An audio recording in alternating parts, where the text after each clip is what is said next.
हे माणसांच्या माथ्यातलं सांगतो. ऐकू द्या दादा.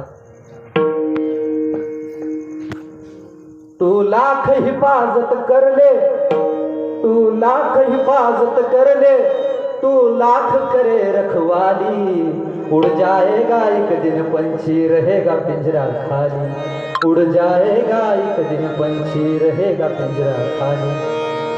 म्हणजे कधी ना कधी हा देह आपल्याला सोडावा लागणार आहे. जिथं आपल्याला जायचंय त्या वैकुंठाची आपण व्यवस्था करून ठेवतो का? नाही ठेवत महाराज. एक शाळा होती आणि त्या शाळेमध्ये हुरहुरणारे शिक्षक होते आणि त्या शिक्षकांना वेगवेगळ्या स्पर्धा घेण्याचा छंद होता. आता एक दिवस ठरवलं की सायकलची स्पर्धा घ्यायची, सायकल रेसिंगची. त्यामुळे सगळ्या विद्यार्थ्यांना सूचना दिली या दिवशी सायकलच्या स्पर्धा होतील. काही विद्यार्थ्यांनी येऊन शंका मांडली की आपल्यातल्या बऱ्याच विद्यार्थ्यांकडे सायकली नाहीत. गुरुजींना प्रश्न पडला, स्पर्धा घ्यायची तर ठरलंय पण आता घ्यायची म्हणलं घ्यायची कसं. त्यावेळेस दुसऱ्या दिवशी गुरुजींनी आपल्या विद्यार्थ्यांना मैदानावरती बोलवलं. पहिली शिट्टी सूचना दिल्या. पहिली शिट्टी मारताच सगळ्यांनी हातपाय वर करायचे. दुसरी शिट्टी मारताच पाठीवरती पडायचं आणि तिसरी शिट्टी मारताना हातपाय हलवायला सुरुवात करायची. विद्यार्थ्यांना जरा आश्चर्य वाटलं पण आता गुरुजींकडे पर्याय नव्हता. पहिली शिट्टी मारताच सगळ्यांनी झोपून घेतलं. दुसरी शिट्टी मारताच हातपाय वर केले. तिसरी शिट्टी मारता हातपाय हलवायला सुरुवात केली. अशा रीतीने स्पर्धा सुरू झाली. आता काही जण गटारी साजरे करणारे, 31 डिसेंबर साजरे करणारे सगळ्यांचे हातपाय खाली आले. तुमच्या आमच्या हाडाचे वारकरी काही वेळ टिकले पण सगळ्यांचे हात खाली आल्यानंतर मैदानावरती दोनच प्लेयर उरले. एक म्हणजे देव आणि दुसरं म्हणजे भक्त.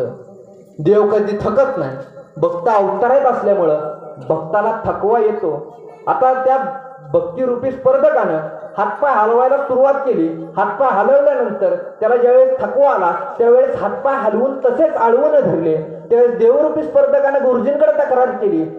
त्यावेळेस गुरुजी धावून आले. त्या भक्तिरूपी स्पर्धकाला सांगितलं, दमला असाल तर हातपाय खाली घ्या. त्यावेळी भक्तिरूपी स्पर्धकानं उत्तर दिलं, गुरुजी तुम्हाला कळत कसं नाही, माझी नामरूपी सायकलनं काम क्रोध लोभ मोह मायेचा अवघड डोंगर पार करून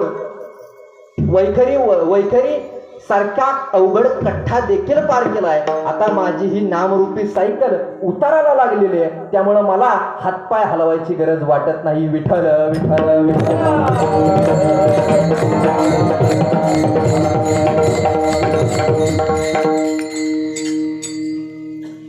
आपल्या कीर्तनाचा एक नियम आहे बरं का. कीर्तनाच्या सुरुवातीला सांगायला पाहिजे होता.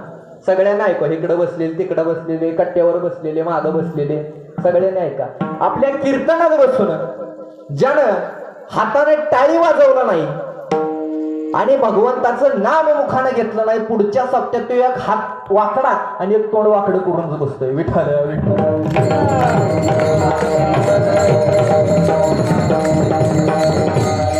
आता ज्यांना वाटतंय की देवानं आपल्याला 2 हात दिलेत आणि ते उद्या सकाळपर्यंत टिकावेल, सगळ्यांनी हात वर करा. आपण भजन करूयात. विठ्ठल बार तुम्हाला